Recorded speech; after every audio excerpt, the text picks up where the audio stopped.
All right, boys and girls, welcome to day 2 of section 4.4. So we're going to start off with example 4, finding reference angles. And we're going to start off with the checkpoint on page 286.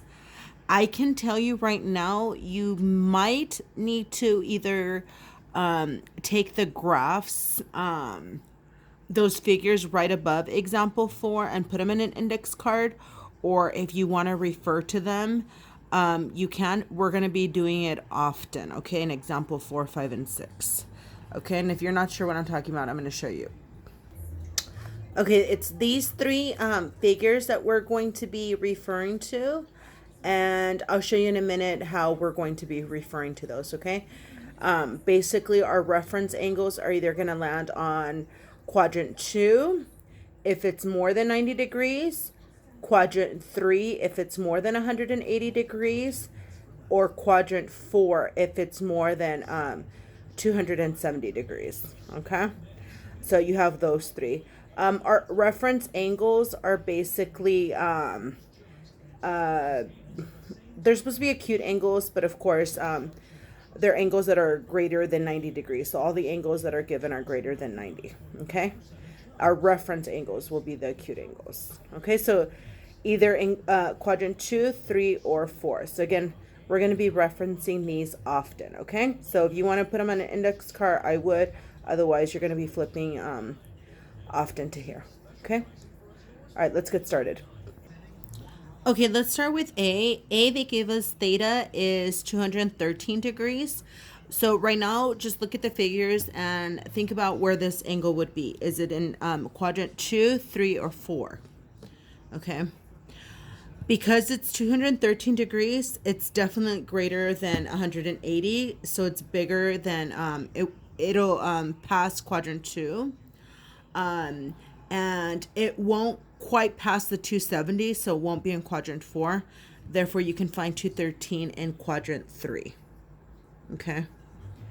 Quadrant 3.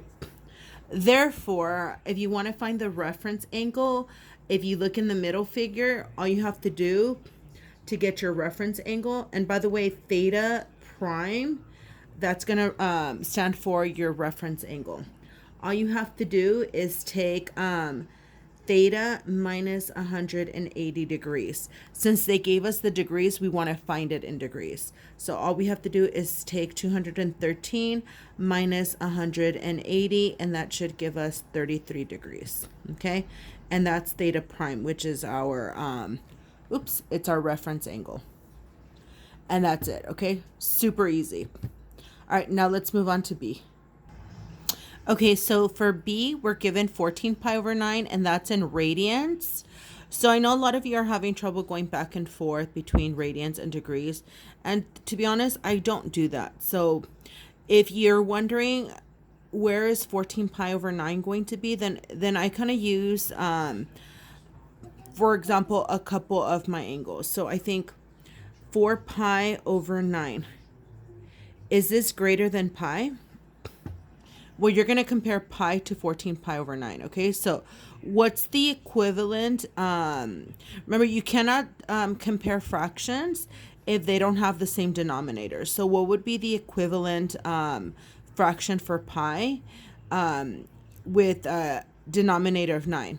And that would be 9 over 9. Okay, so 9 pi over 9 is the same as just pi.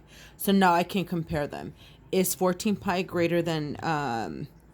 And the answer is yes. So we know it's going to pass quadrant 2. Now, will it cross quadrant 3? And quadrant 3 is within 3 pi over 2. Okay, so you're just going to ask yourself that. Okay, so what I kind of just do in my head, okay, or you can write it down, is again, you can't compare fractions unless they have like denominator. So I'm just going to multiply that by 9. By 9, I'll multiply this by 9. Okay? I mean, this is kind of like mental math or like side work, just in case you don't know how to compare quadrants.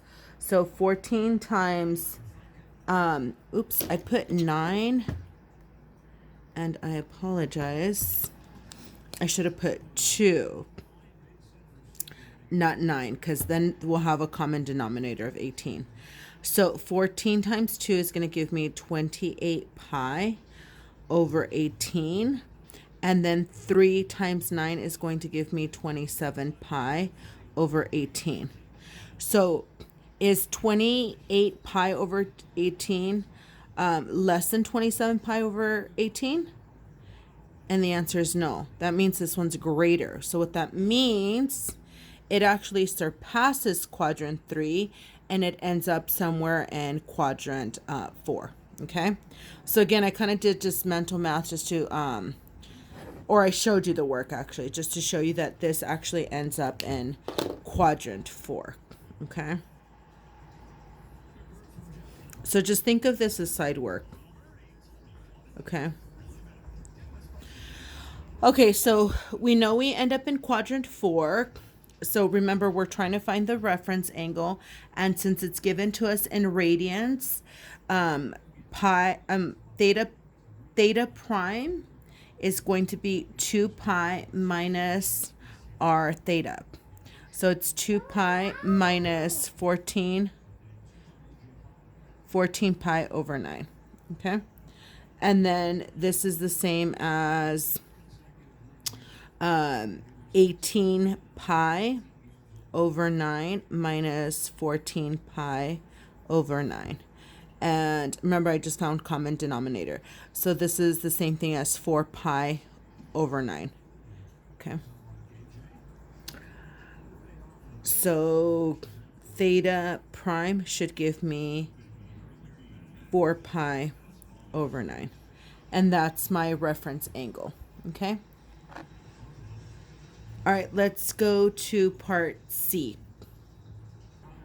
Okay, for part C, we're given 4 pi over 5. And so first things first, let's figure out what quadrant this is. Okay, so I use pi as my reference. So here we go. I just kind of asked myself, is it greater than pi? Well, pi is the same as 5 pi over 5. Okay, 5 pi over 5 is the same as just pi. So is 4 pi over 5 greater than pi? And the answer is no. It's actually less. So I don't even have to bother comparing the other one, because what happens is it doesn't surpass quadrant 2.